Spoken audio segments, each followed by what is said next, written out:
Today, I will be talking about what is in the water.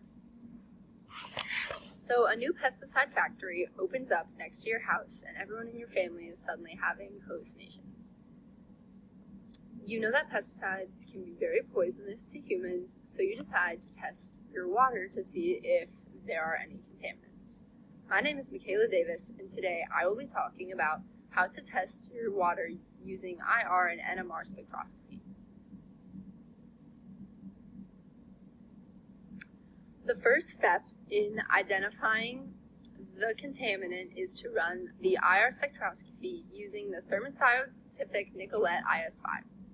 This is done in order to produce a spectra from which we can determine what functional groups are present in the unknown compound. Before we actually run the IR spectroscopy for our unknown, we must establish what functional groups are present in various compounds so that we have a means of comparison. Finding what functional groups are present in the unknown compound is important when finding the compound's identity because only certain molecules have certain combinations of functional groups. A functional group is a group of atoms within a compound. For example, here we can see that ethanol contains an OH functional group as well as a CH singly bound carbon functional group, and that acetone contains a C doubly bonded O functional group as well as a CH singly bound carbon functional group. Continuing to use this process of looking at the Lewis structures, we will be able to determine what functional groups are present in a variety of different common molecules. This is displayed in this table.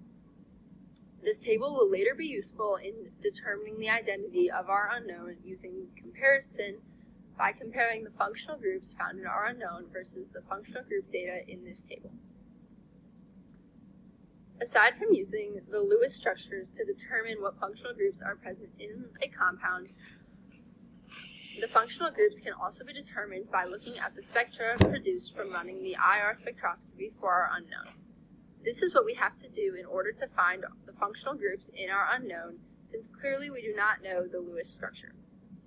The spectra produced from running the IR spectroscopy produces various peaks corresponding with various functional groups. This means that if there is a peak present within a range of absorptions, that there is a corresponding functional group.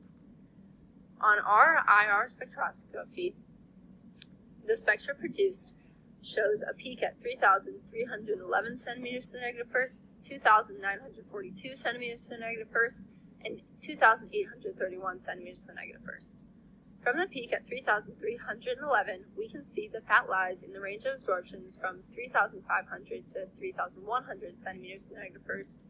Therefore, our unknown contains an OH functional group.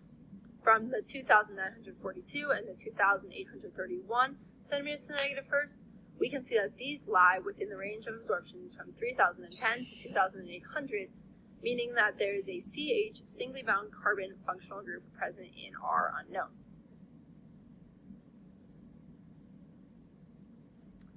Using the knowledge that our unknown has an OH functional group and a CH singly bonded carbon functional group present, we can compare this data to the table which was produced earlier in order to determine that our unknown is either methanol, ethanol, T-butanol, or 2-propanol, since all of these also have the OH functional group as well as the CH singly bound carbon functional group, just like our unknown.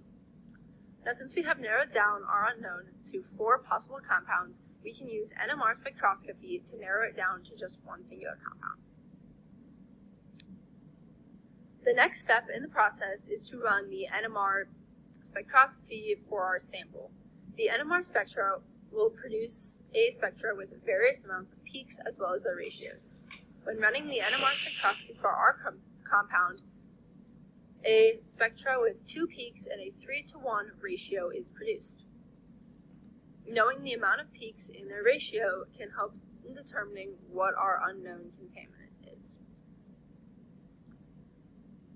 In order to identify our unknown, it is important that we have peak data for different molecules so there is a basis of comparison. Using the Lewis structures of various common molecules, we were able to determine each of their number of peak and ratios. Using the example Lewis structure of ethanol, we we can see that the number of peaks is determined by how many different compounds each molecule contains. Ethanol contains CH3, CH2, and OH. To find the ratio of the peaks, you take the amount of hydrogen atoms contained within each molecule. So CH3 has 3 hydrogen, CH2 has 2 hydrogen, and OH has 1 hydrogen, meaning that there's a 3 to 2 to 1 ratio of peaks. Using this process for a variety of different molecules, the following table was produced. We know that the molecule that we are trying to identify has 2 peaks and a 3 to 2 to 1 ratio, so we can determine by comparing that data to the table that our unknown is either methanol, 1,2-dibromo-2-methylpropane, or mescaline, since all of these have a 3 to 2 to 1 ratio as well as 2 peaks. From the IR spectroscopy, we narrowed our compounds down to methanol, ethanol, 2-butanol, or 2-propanol, and from the NMR spectroscopy, we narrowed our unknown compound down to methanol, 1,2-dibromo-2-methylpropane, and mescaline. Since methanol is the only compound in common between these two tests, we can determine that our unknown is methanol. When ingested, methanol can have various different effects, such as hallucinations, which is the original cause of why we decided to test our water. Other effects include coma, seizure, pancreatitis, and blood in urine. When methanol is leaked into the environment, it will lead to death of animals and plants. All this information is from the Center for Disease Control. In conclusion, IR and NMR spectroscopy can be used to identify unknown compounds. The IR spectroscopy will demonstrate the functional groups present in the compound, and the NMR spectroscopy will demonstrate a graph of peaks and the ratio.